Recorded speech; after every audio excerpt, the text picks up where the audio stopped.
രാധേ കൃഷ്ണ. കഥാമൃതത്തിൽ നിന്ന് ശ്രീമദ് ഭാഗവതം നിത്യപാരായണം 63-ാം ദിവസം. ഭക്തിയോഗോ ബഹുവിധോ മാർഗൈർഭാവിനി ഭാവ്യതേ സ്വഭാവഗുണമാർഗേണ പുംസാം ഭാവോ വിവിധ്യതേ. കപിലദേവൻ തുടർന്നു.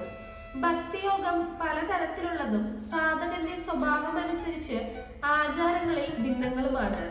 ഓരോരുത്തർക്കും യോജിച്ച രീതിയിൽ ഭക്തിയോഗമാകാം. എങ്കിലും പൊതുവെ പറഞ്ഞാൽ ഹൃദയത്തിൽ അക്രമവാസനയും അസൂയയും കപടതയും നിറഞ്ഞ ഭക്തൻ താമസ ഭക്തനത്രേ. സ്വന്തം ഇഷ്ടലാഭത്തിന് വേണ്ടി പ്രാർത്ഥിച്ച് ലൗകിക കാര്യങ്ങൾ നേടുന്നവൻ രാജസിക ഭക്തനും.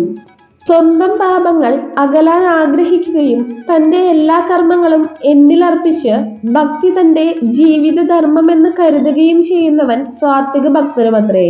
ഈ മൂന്ന് കൂട്ടരും എന്നിൽ നിന്ന് വ്യത്യസ്തരായി സ്വയം കാണുന്നു. ശരിയായ ഭക്തിയോഗമാവട്ടെ അനസ്യൂതമായി ഭക്തഹൃദയം എന്നോട് ചേർന്ന് നിലകൊള്ളുന്ന അവസ്ഥയത്രേ.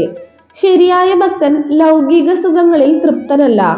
അവന് സാലോക്യമോ സാരഷ്ടിയോ സാമീപ്യമോ സാരൂപ്യമോ സായുജ്യം പോലുമോ ആഗ്രഹമായിട്ടില്ല. അവൻ തന്റെ ധർമ്മങ്ങളെ സ്വാർത്ഥതയോടെ കണിക പോലുമില്ലാതെ ചെയ്യുന്നു. എന്റെ മഹിമകൾ വാഴ്ത്തി പൂജിക്കുകയും പുണ്യപുരുഷന്മാരെ വന്ദിച്ചാദരിക്കുകയും ചെയ്യുന്നു.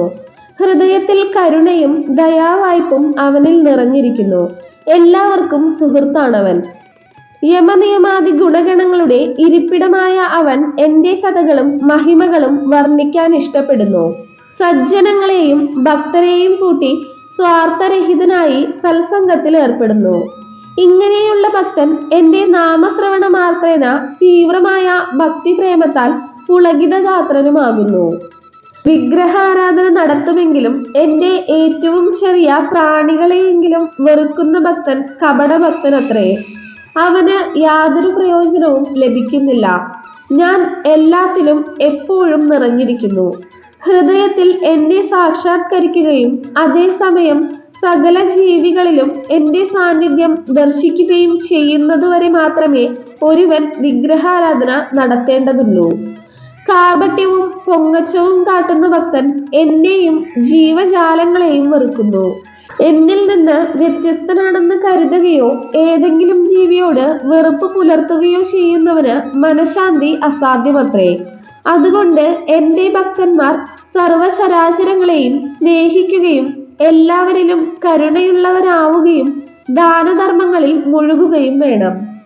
എന്റെ സാന്നിധ്യമാണ് സർവചരാചരങ്ങളെയും നിയന്ത്രിക്കുന്നതെന്നറിഞ്ഞ് എല്ലാത്തിനെയും തികഞ്ഞ ബഹുമാനത്തോടെ തൊഴുതു വണങ്ങി കഴിയണം. ഞാൻ ധ്യാനയോഗത്തെപ്പറ്റിയും ഭക്തിയോഗത്തെപ്പറ്റിയും വിശദീകരിച്ചു കഴിഞ്ഞു.